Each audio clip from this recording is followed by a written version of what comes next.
Hello, मेरा नाम चंद्रहास है। स्टडी स्मार्ट एसएससी में आपका स्वागत है। दोस्तों, आज हम देखेंगे ज्योमेट्री से पार्ट 2 लाइंस एंड एंगल्स के ऊपर बेस्ड होगा और इसमें मैं आपके साथ डिस्कस करूंगा कुछ बहुत ही इंपॉर्टेंट पॉइंट्स जो आपको जानने चाहिए ज्योमेट्री के प्रॉब्लम्स को सॉल्व करने से पहले। अगर ये पॉइंट्स आपको पता हैं तो विश्वास मानिए आपके 50% प्रॉब्लम तो पहले से ही सॉल्व रहती है, क्योंकि इन्हीं पॉइंट्स जो आपके बेसिक पॉइंट्स हैं जिनको हम ज़्यादातर इग्नोर करते हैं, अगर ये पता होते हैं तो इससे ही आप कम से कम 2 से 3 क्वेश्चन ज्योमेट्री के सॉल्व कर सकते हैं। ठीक है, तो इस पार्ट को ध्यान से देखिएगा। यहाँ पे आपके साथ मैं जो डिस्कस करूँगा ये आगे आने वाले सभी पार्टों में काम आने वाला है। तो आपने अगर ज्योमेट्री या एडवांस मैथ की कोई भी वीडियो अगर नहीं देखी, अभी तक पहली बार वीडियो देख रहे हैं, तो स्टडी स्मार्ट एसएससी की प्लेलिस्ट में आप चले जाइएगा तो वहाँ पे आपको सारी वीडियोस मिल जाएंगी। जैसे ट्रिग्नोमेट्री की वीडियोस हो गई, ज्योमेट्री की वीडियोस हो गई, सब आपको वहीं पे मिल जाएगी। चैप्टर वाइज मैंने लगा के रखी है। तो पहला पॉइंट तो यहाँ पे होता है कि अगर यहाँ पे कोई भी पॉइंट है तो इसके परितः मैं कोई भी ऐसे लाइन वगैरह कुछ भी खींच दूँ तो इसके परितः जो टोटल कोण बनता है तो वो कितना होता है, 360 डिग्री का होता है। ठीक है, ये मैंने पहले भी शायद बताया है, नहीं बताया तो समझ लीजिए कि अगर इन सारे एंगल्स को मैं जोड़ दूँ, मान लीजिए ये आपका एंगल 1 हो गया, ये 2 हो गया, ये 3 हो गया, ये 4 हो गया, ये 5 हो गया, तो इन सारे एंगल्स को अगर मैं जोड़ दूं तो इनका योग कितना होगा, 360 डिग्री ही होता है। तो ध्यान रखिए, कोई भी पॉइंट है आपका, उसके परितः आपके जितने भी कोण बनेंगे सबका सम कितना होगा, 360 डिग्री होगा। दूसरा, अगर मैं यहाँ पे बात करूँ पॉइंट की, तो ये आपके एंगल से रिलेटेड होते हैं, इंटरनल एंगल्स की। कि अगर आपका कोई भी मान लीजिए त्रिभुज बना हुआ है, तो ये तो मैंने पिछली वीडियो में बनाया था कि इसके अंतः कोणों का योग कितना होता है, तो इसके अंतः कोणों का योग कितना होता है, 180 डिग्री होता है। लेकिन ये आपका त्रिभुज की बात हो गई। अगर मैं क्या कहूँ चतुर्भुज का कितना होता है या किसी भी आपके क्वाड्रिलेटरल का कितना होता है, चाहे पैरेललोग्राम हो चाहे रेक्टेंगल हो, तो उसके अंतः कोणों का योग मतलब इन चारों कोणों का योग कितना होगा, तो उन चारों कोणों का योग कितना होगा, 360 डिग्री। ओके, लेकिन अगर यहाँ पे मैं 5 भुजाएं ले लूँ तो पंचभुज बन जाएगा। इंग्लिश में क्या कहते हैं, पेंटागन। तो पेंटागन अगर यहाँ पे मैं ले लेता हूँ, मान लीजिए ऐसे बना देता हूँ, ये आपका 5 भुजाएं हो गई, तो इसके कोणों का योग कितना होगा, तो इसके 5 कोणों का योग कितना होगा, तो इसके 5 कोणों का योग हम अगर निकालने जाएंगे तो इसके 5 कोणों का योग हमको मिलेगा 540 डिग्री, ये मुझे मिलता है। फिर इसी तरह अगर मैं यहाँ पे क्या ले लूँ, हेक्सागन ले लूँ, षष्ठभुज ले लूँ, 6 भुजाएं ले लूँ यहाँ पे, तो यहाँ पे कोण कितने का मिलेगा मुझे, तो यहाँ पे अगर मैं देखूंगा तो कोण मुझे मिलेगा 720 डिग्री का। लेकिन ये याद कितने हद तक आप रख सकते हैं, ये बात डिपेंड करती है कि कैसे आप इसको याद रख रहे हैं। तो देखिए, इसको याद करने का एक फॉर्मूला होता है छोटा सा, अगर वो फॉर्मूला आप समझ लेते हैं तो आप इसके कोई भी आपको कितनी भी भुजाएं दे दे, 10 20 50 दे दे, तो आप उसके अंतः कोणों का योग कितना होगा ये आप निकाल पाएंगे। देखिए कैसे हम निकालते हैं। फॉर्मूला क्या है हमारा, फॉर्मूला होता है n-2 और गुणे में आपका 180 डिग्री। जहाँ पे n मतलब क्या है, n का मतलब होता है नंबर ऑफ साइड्स, मतलब कितनी आपकी भुजाएं हैं इसका नंबर। अगर यहाँ पे मैं n की वैल्यू 3 रखूँ तो देखिए अंतः कोणों का योग कितना आ जाएगा, 3 में से 2 गया, कितना बचेगा 1, और उसका 180 में गुणा करेंगे तो कितना मिल जाएगा, 180 डिग्री मिल जाएगा। इसी तरह अगर n की वैल्यू मैं 4 रख दूँ तो मतलब इसके लिए चतुर्भुज के लिए तो 4 - 2 और गुणे में कितना हो जाएगा, 180। अब 4 में से 2 जाएगा, कितना बचेगा, 2 बचेगा, और 180 × 2 मतलब 18 दूनी कितना हो जाएगा, 360 डिग्री। देखिए ये भी आ गया। n की वैल्यू 5 रख दीजिए तो 5 - 2 गुणे में आपका कितना हो जाएगा, 180 डिग्री। तो 5 में से 2 जाएगा, कितना बचेगा, 3, 18 × 3 = 54, 540 डिग्री। तो आप देख रहे हैं क्या कि ये आपको अगर फॉर्मूला पता है तो मैं आपको अगर कह देता हूं कि बताइए 15 साइड वाला कोई भी आपका बना हुआ है पॉलीगन, तो उसके अंतः कोणों का योग कितना होगा, तो 15 साइड अगर आपके पास हैं तो आपको पता क्या है कि 15 - 2 और इसका गुणा कितने में कर लेना है, 180 डिग्री में कर लेना है। कितना आ जाएगा, 13 गुणे में 180 डिग्री, और इन दोनों का अगर आप गुणा करेंगे तो कितना मिलेगा आपको, तो 18 × 3 = 54, कितना आ जाएगा 4, 18 कम 18, 18 और 5 कितना हो जाएगा, 23 हो जाएगा। और यहाँ पे एक जीरो बढ़ा लेंगे, ये आपको मिल जाएगा एंगल्स का सम। ओके, ये सारे के सारे अंतः कोणों का योग है, इंटरनल एंगल्स का आपका योग निकल के आता है। फॉर्मूला मैंने आपको यहाँ पे बता दिया। लेकिन एक बात यहाँ पे और आ जाती है, अगर आपसे कहते क्या है कि प्रत्येक एंगल कितना होगा अगर वहाँ पे भुजाएं समान हैं, तो समान भुजाओं के केस में अगर बात की जाए कि अगर भुजाएं समान हैं, जैसे अगर ये आपका मान लीजिए चतुर्भुज है तो ये आपका क्या है, सम चतुर्भुज है, मतलब ये भुजा इस भुजा के और ये इसके बराबर, ये चारों आपस में बराबर होंगी। तो अगर मैं बात करूं कि प्रत्येक कोण कितने डिग्री का आपका होगा, तो उस केस में आप क्या करेंगे, फॉर्मूला आपका यही रहेगा, क्या है, n - 2 और गुणे में क्या है, 180 डिग्री, बटे में बस और एक बार और n कर देंगे, मतलब जितनी आपकी साइड्स हैं उससे और एक बार भाग कर देंगे, बस और कुछ नहीं करना है। तो अगर मैं जैसे 4 वाले केस की बात करूं तो हमारा कितना आया था, 360 डिग्री आया था। तो 360 और बटे में करेंगे 4, 4 9 36, कितना आ जाएगा, 90 डिग्री आ जाएगा। तो यहाँ पे हर एक कोण कितने का हो जाएगा, 90 डिग्री का हो जाएगा।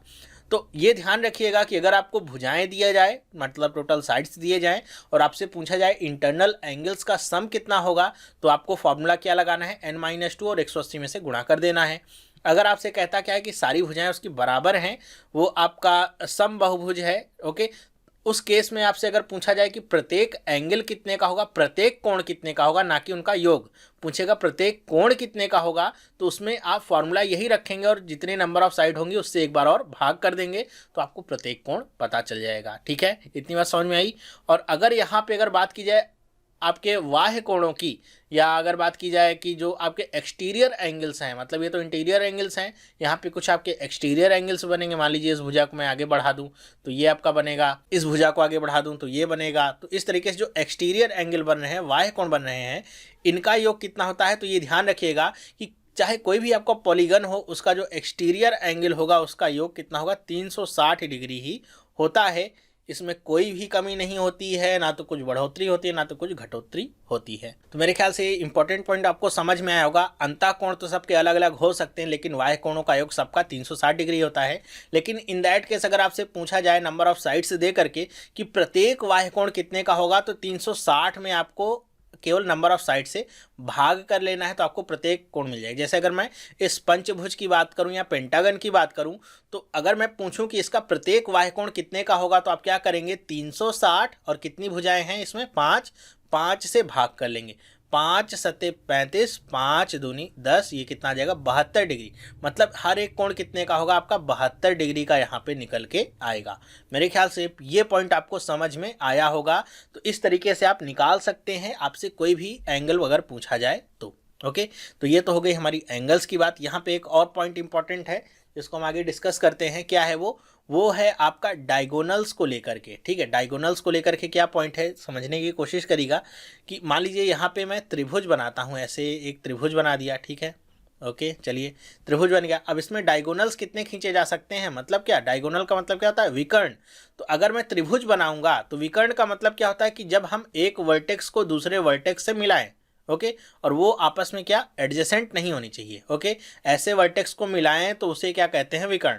तो अगर मैं त्रिभुज की बात करूं तो इसमें आपके विकर्ण खींचे जा सकते हैं क्या, त्रिभुज के केस में आपके कोई भी विकर्ण नहीं खींचे जा सकते हैं, क्योंकि अगर मैं बी की बात करूंगा तो वर्टेक्स का मतलब यही होगा कि मुझे इस बी को उस वर्टेक्स से मिलाना होगा जो कि इसके एडजेसेंट ना हो। लेकिन यहाँ पे ए और सी दोनों इसके एडजेसेंट हैं, तो कहीं भी हम मिला नहीं सकते हैं, तो इस केस में नहीं बनेगा हमारा। अभी हम फॉर्मूले से भी समझेंगे कि क्यों नहीं बन रहा है, अगर रखेंगे तो क्या आएगा। लेकिन अगर मैं यहाँ पे कोई भी चतुर्भुज बना दूं, ऐसे मान लीजिए चतुर्भुज मैंने बना दिया, ये मेरा बन गया चतुर्भुज। ठीक है, अब यहाँ पे मैं इसको नामकरण कर दूं ए बी सी और डी। तो अगर मैं वर्टेक्स की बात करूं यहाँ पे, तो आपका अगर डी की बात करूं तो डी से अगर मैं बी को मिलाता हूं या ए से अगर सी को मिलाता हूं, तो ये आपस में ना तो एडजेसेंट हैं और ये आपके दूर दूर हैं। तो यहाँ पे हम विकर्ण खींच सकते हैं। तो कितने डायगोनल्स हमने खींच लिए यहाँ पे, तो देखा टोटल 2 डायगोनल्स खींच लिए हमने। ठीक है, तो अगर मैं किसी भी आपको भुजा की बात करूं, कह दूं कि मान लीजिए षष्ठभुज या हेक्सागन में कितने नंबर ऑफ डायगोनल्स होंगे, तो आप ऐसे बैठ के खींचेंगे तो नहीं एग्जाम में, उसके लिए आपके पास कुछ ना कुछ शॉर्टकट होना चाहिए। तो वो शॉर्टकट क्या है, नंबर ऑफ डायगोनल्स के लिए उसको आप ध्यान रखिएगा। नंबर ऑफ डायगोनल्स का शॉर्टकट क्या है यहाँ पे, n माइनस में 3 और अपॉन में 2। n क्या है, जहां पे n का मतलब क्या है, नंबर ऑफ साइड्स, कितने साइड्स हैं आपकी वो। तो अगर मैं ट्रायंगल की बात करूं तो यहाँ पे n की वैल्यू अगर मैं 3 रख दूंगा तो 3 और 3 माइनस में 3, देखिए 3 माइनस में 3 0 हो जाएगा, तो पूरा रिजल्ट आपको 0 मिल जाएगा। इसमें कोई भी आपका डायगोनल नहीं बनेगा। लेकिन अगर मैं चतुर्भुज की बात करूं, n की वैल्यू 4 रखूं तो क्या होगा, 4, 4 माइनस 3 और बटे में 2, तो 4 में से 3 जाएगा, 1 बचेगा और 2 दूनी 4, कितने मिल जाएंगे, 2 डायगोनल्स, जो कि हमने देखे। इसी तरह जैसे अभी मैंने कहा था कि 6 षष्ठभुज में कितने डायगोनल्स होंगे, तो आप खींचने नहीं बैठेंगे, सीधे क्या करेंगे, 6 में से 3 को घटाएंगे और बटे में क्या कर देंगे, 2। तो 6 में से 3 गया, कितना बचा, 3 और 2 3 6 कट जाएगा, यहाँ पे 3 बचा, कितना आ जाएगा, 9 आपके डायगोनल्स आ जाएंगे। तो ऐसे सिंपली आप फाइंड कर लेंगे, बनाने नहीं बैठेंगे। मेरे ख्याल से ये पॉइंट आपको समझ में आएगा, बहुत ही इंपॉर्टेंट है, आगे चलकर भी ये बहुत काम आएगा आपको। डायरेक्ट इस पे भी आपसे क्वेश्चंस कई बार पूछे गए हैं। तो मेरे ख्याल से ये भी पॉइंट आपको समझ में आया होगा। अब चलिए चलते हैं कुछ और इम्पोर्टेंट आपकी थ्योरम्स कह लीजिए, आपके कुछ रिजल्ट हैं जो आपके निकल के आते हैं, जिनको अगर आप याद रखते हैं तो एग्जाम टाइम में बहुत ही ज़्यादा हेल्पफुल होते हैं। आपको आंसर को निकालने में 5 से 10 सेकंड में आप आंसर निकाल सकते हैं अगर ये रिजल्ट्स आपको याद हैं तो। चलिए ये आपका होगा क्या, फोर्थ पॉइंट होगा। तो फोर्थ पॉइंट आपका क्या है, मान लीजिए यहाँ पे मैं एक क्वाड्रिलेटरल ड्रॉ करता हूँ, चतुर्भुज बनाता हूँ, ठीक है। ये मैंने बना दिया क्या, चतुर्भुज, और इसको नाम दे दिया क्या, ए बी सी और ये डी। ओके, यहाँ पे मैं कोई पॉइंट लेता हूँ, मान लीजिए ओ ले लेता हूँ, और यहाँ पे क्या करता हूँ कि मैं कोण ए और कोण डी के अर्धक, मतलब कोण अर्धक को खींचता हूँ, और ये दोनों इस ओ पॉइंट पे मान लीजिए कट कर रहे हैं, मतलब कोण ए और कोण डी का कोण समद्विभाजक मैंने यहाँ पे खींचा है, और ये दोनों अगर पॉइंट ओ पे कट करते हैं तो आपसे पूछा जाता है कि कोण ए और डी की वैल्यू क्या होगी। तो अगर आपको ये पता है रिजल्ट तो आप बहुत आसानी से इसकी वैल्यू निकाल पाएंगे, वरना क्या होगा, निकाल लेंगे लेकिन टाइम लगेगा। तो वो टाइम नहीं लगे तो इसके लिए अगर हमको पता है कि अगर आपसे पूछेगा कोण ए और डी की वैल्यू क्या है, तो आप क्या बताएंगे, कोण ए और डी की वैल्यू क्या होती है, ये होती है 1/2 और कोण बी प्लस में कोण सी। मतलब क्या कि इसके विपरीत जो दोनों कोण बने हुए कोण बी और सी, इन कोणों को आधा करके आप जोड़ लीजिए तो ये आपको बीच वाला कोण मिल जाता है। तो ये बहुत ही इंपॉर्टेंट है आपके लिए, अगर इसको समझ के आप रखते हैं तो आगे आपको देखेंगे क्वेश्चंस को सॉल्व करने में बहुत ही ज़्यादा ये हेल्प करेगा। ठीक इसी तरह मैं ट्रायंगल के लिए अगर डिस्कस करूँ, पांचवा पॉइंट इसे डाल देता हूँ कि ये मैं यहाँ पे ट्रायंगल खींचता हूँ और इसको नाम हम दे देते हैं ABC, फेवरेट नाम इसका ABC नाम दे दिया इसको। और अगर यहाँ पे मैं कोण B का एक कोण अर्धक खींचता हूँ, समद्विभाजक खींचता हूँ, और इसी तरह कोण C का एक समद्विभाजक खींचता हूँ जो इनको आपस में O पॉइंट पे कट करता है, तो अगर इनके अंतः कोणों को यहाँ पे O पे हम यहाँ पे अगर मिलाएं तो कट करेंगे तो क्या होता है, यहाँ पे आपसे क्वेश्चन निकल के आता है कि आप बताइए कि कोण BOC बराबर क्या होगा। तो कोण BOC की वैल्यू क्या होती है, ध्यान रखिएगा यहाँ पे अंतः कोणों की जब भी बात की जाएगी तो वो आपकी वैल्यू क्या निकल के आती है, 90 डिग्री प्लस में कोण A का आधा, कोण A/2। ये आपका क्या होता है, कोण BOC की वैल्यू होती है। जब भी अंदर वाले या अंतः कोणों की बात की जाएगी तो ये आपकी वैल्यू निकल के आती है। इसी तरह इसी में आगे अगर मैं बताऊं कि इस वाली लाइन को मैं आगे बढ़ा दूं, P तक मान लीजिए बढ़ा दिया, और यहाँ पे इस वाली लाइन को आगे बढ़ा दूं, मान लीजिए Q तक आगे बढ़ा दिया, तो ये आपके वाह्य कोण भी बनते हैं। मान लीजिए ये आपका वाह्य कोण बना इसके लिए, और यहाँ पे ये आपका वाह्य कोण बना, और यहाँ पे इन वाह्य कोणों के अर्धक को अगर मैं खींचता हूँ इस तरीके से और इस तरीके से, ये एक दूसरे को मान लीजिए इस पॉइंट पे कट करते हैं, और इसको मैं मान लीजिए नाम दे देता हूँ R दे देता हूँ, ठीक है। तो अगर यहाँ पे अगर बात की जाएगी कोण बताइए BR और C, इसकी वैल्यू क्या होगी, मतलब इस वाले कोण की वैल्यू क्या होगी, तो आप क्या बताएंगे, ऐसे केस में जब ये आपके वाह्य कोणों के अर्धक को काट करके बना है बीच वाला कोण, तो वहाँ पे क्या होगा, सब कुछ वही होगा, बस प्लस की जगह पे क्या होगा, माइनस होगा, 90 कोण A/2। ठीक है, 90 माइनस में कोण A/2, ये आपकी वैल्यू होगी। तो ध्यान रखिएगा जब भी आपका अंतः कोण होगा या फिर इंटीरियर एंगल होगा तो आपको ये फार्मूला लगाना है, जब भी आपका बाह्य कोण होगा या फिर एक्सटीरियर एंगल होगा तो आपको ये वाला फार्मूला लगाना है। ठीक है, मेरे ख्याल से समझ में आया होगा आपको, बहुत ही इंपॉर्टेंट है आपके एग्जाम के लिए। ओके, आता है तो बहुत अच्छी बात है, नहीं आता है तो इसको नोट करके भी आप रख सकते हैं। आगे चलते हैं, इन्हीं से प्रेरित कुछ और आपके नियम हैं या फिर कह दो रिजल्ट हैं। वैसे तो बात की जाए वो आपके कोई मतलब पॉइंट्स नहीं, वो आपके रिजल्ट हैं जो आपकी कैलकुलेशन करने के बाद निकल के आते हैं। आपने 9th में या 10th में जब ज्योमेट्री पढ़ी होगी तो उस समय वहाँ पे आपको उस तरह से क्वेश्चंस देखने को मिले होंगे एक्सरसाइजेज में, लेकिन अगर उनके रिजल्ट्स को हम यहाँ पे पढ़ लेते हैं और समझ लेते हैं तो आगे क्वेश्चन को सॉल्व करने में हमको बहुत आसानी मिल जाती है। ठीक है, क्योंकि जैसा कि मैं बार बार कहता हूँ कि अगर आप एग्जाम में कोई भी थ्योरम प्रूव करके कोई रिजल्ट लाते हो तो उसका कोई नंबर आपको मिलता नहीं है। हाँ, लेकिन आपको थ्योरम पता है, उसका रिजल्ट पता है, उसे आप अप्लाई करके क्वेश्चन को जल्दी सॉल्व कर लेते हैं तो आपका क्या होता है, समय बच जाता है और उस समय का प्रयोग करके आप कुछ दूसरा क्वेश्चन सॉल्व कर सकते हैं। तो औरों से आगे रहना है तो ये सारी चीज़ें आपको पता करनी रहेंगी। चलिए नेक्स्ट देखते हैं क्या है। यहाँ पे छठा पॉइंट में डालता हूँ, कुछ इंपॉर्टेंट थ्योरम्स हैं जिनके रिजल्ट मैं यहाँ पे लिख रहा हूँ और आप भी इनको याद रखेंगे। यहाँ पे मैं एक त्रिभुज खींच देता हूँ, मान लीजिए एक ऐसा त्रिभुज बना दिया मैंने, और फिर से इसको क्या नाम दे दूँ, चलिए ABC नाम दे देता हूँ, फेवरेट नाम है इसका ABC।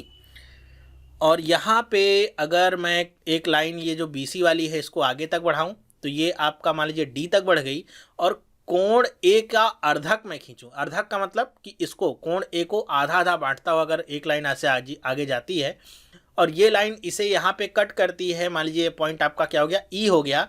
तो अगर यहाँ पे बात की जाएगी आपसे, ऐसे क्वेश्चन कैसे आता है कि आप बताइए कि कोण AEC इसकी वैल्यू क्या होती है। तो आपसे जब भी इस तरह की वैल्यू पूछी जाए कि AEC की वैल्यू बताइए तो आप इसको निकाल लेंगे, मुझे संदेह नहीं है, थोड़ा टाइम लगेगा लेकिन आप इसे निकाल लेंगे थ्योरम वगैरह लगा करके, कुछ ना कुछ प्रूव वगैरह करके, कॉन्ग्रुएंसी वगैरह का रूल लगा के कुछ ना कुछ। लेकिन अगर मुझे पता है कि इसका रिजल्ट क्या होता है और एग्ज़ाम में अगर 4-5 बार इस पर क्वेश्चन पूछा गया है तो मैं क्यों ना इसका रिजल्ट ही याद कर लूँ, समझ लूँ कि क्या होता है कोण AEC अगर इस तरीके से बनता है तो इसका रिजल्ट क्या होता है देखिएगा। इसका रिजल्ट क्या होता है, कोण ABC, ABC कौन सा, ये वाला, यहाँ पे प्लस में कोण ACD, ACD कौन सा है यहाँ पे, तो ACD आप पाएंगे ये जो वाह कोण यहाँ पे बना है ये वाला कोण आपका कौन सा है, ACD। इन दोनों को जोड़िए और इसको क्या करिए, 2 से आप भाग कर दीजिए, तो यही क्या हो जाता है आपका कोण AEC हो जाता है। ओके, दूसरे शब्दों में अगर कहें, अगर आपसे पूछे ऐसे कि कोण ABC प्लस में कोण ACD क्या होगा, तो क्या होगा, 2 गुणे में कोण AEC के बराबर ये होगा। तो दोनों ही रिजल्ट आप समझ सकते हैं कैसे यहाँ पे आए हैं कि आपसे अगर इस कोण की वैल्यू पूछे, यहाँ पे इस कोण की वैल्यू पूछेगा तो ये वाला जो कोण है B वाला और इसके एक पीछे वाला और इसके एक आगे वाला कोण है, इन दोनों को जोड़िए और 2 से भाग कर दीजिए, ठीक है। या फिर अगर इन दोनों का योग पूछे तो ये जो आपका AEC वाला कोण है और ये बना के कैसे है, ये आपका कोण A को आधा आधा हमने बांटा है, तो ये आपका ये जो लाइन है आगे बढ़ के आई है तो यहाँ पे E पे कट किया है, तो इस तरीके से कोणार्धक आपका निकल के आता है। तो यहाँ पे अगर कोण E की बात की जाए तो भी आप बता लेंगे, ABC और ACD की बात की जाएगी तो भी आप बता लेंगे। तो बहुत ही इंपॉर्टेंट आपके लिए थ्योरम है। 7th की यहाँ पे बात करता हूँ, इसी तरह की एक थ्योरम है, इस पर भी बहुत सारे आपके क्वेश्चंस निकल के आते हैं एग्जाम में जब आप बैठते हैं। तो क्या है वो थ्योरम, देखिए कि अगर यहाँ पे मैं एक आपका ट्रायंगल बनाता हूँ इस तरीके से, और इसको अब इसका नाम दे देते हैं हम AB और C, और यहाँ पे मैं यहाँ A वाले वर्टेक्स से B पे लंब डालता हूँ, लंब का मतलब क्या है 90 डिग्री, और ये क्या नाम देता हूँ इसे N, और इसी कोण A का अगर मैं कोणार्धक लेता हूं और ये इसे काटता है मान लीजिए इस पॉइंट पे, जिसे मैं क्या कहता हूं M, तो आपसे इस पे क्वेश्चन कई बार निकल के आते हैं, कहते हैं कि बताइए MAN की वैल्यू क्या है, ये वाला जो कोण बीच में बन रहा है इसकी वैल्यू क्या है ये आप बताइए। तो इसकी वैल्यू क्या होती है, आप याद करके रखिए क्या होती है इसकी वैल्यू।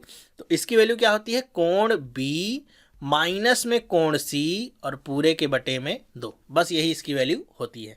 तो ये बहुत ही इंपॉर्टेंट आपका रिजल्ट है, इसको आप याद रखिएगा कि जब भी आपके इस बीच वाले कोण की बात की जाए, ऐसे केस में जब आपका ये आपका लंब हो, यहाँ पे लंब हो और ये इसका कोणार्धक खींचा जाए और उसके बीच के कोण की बात की जाएगी, तो किनारे किनारे के जो भी कोण है, कोण B और कोण C जो कि अर्धक का पार्ट नहीं है, तो ध्यान रखिएगा कोण B और कोण C उन दोनों को घटा करके 2 से आप भाग कर दीजिए, आपको आंसर मिल जाएगा। मेरे ख्याल से आपको समझ में आया होगा।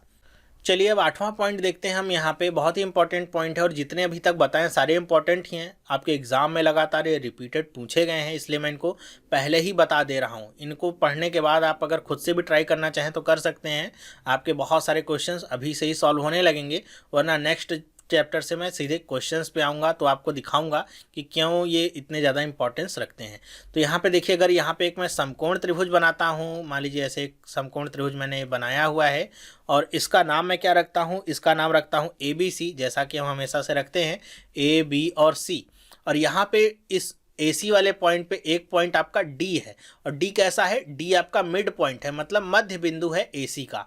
और यहाँ पे B से D को अगर ऐसे मिला दिया जाएगा तो इसको ध्यान रखिएगा कि BD की वैल्यू क्या होती है, BD की वैल्यू 1/2 ऑफ AC होती है, इसको आप हमेशा ध्यान रखिएगा। ओके कि बी डी की वैल्यू क्या होगी 1/2 ऑफ ए सी होती है, मतलब ए सी का आधा क्या होता है बी डी। और आपने 9th में अगर आपने पढ़ा होगा ज्योमेट्री का चैप्टर ध्यान से तो आपको इस तरह का एक क्वेश्चन भी आया होगा जिसको आपने सॉल्व किया होगा, जिसमें आपसे कहा गया होगा कि ये करके भी दिखाइए और ये भी आपको दिखाना रहता होगा कि बी डी और ये डी सी ये आपस में क्या है बराबर भी होते हैं। तो ये भी आप ध्यान रखिए कि बी डी की वैल्यू क्या होती है 1/2 ऑफ ए सी, और बी डी और डी सी या बी डी और ए डी ये आपस में क्या है बराबर हैं।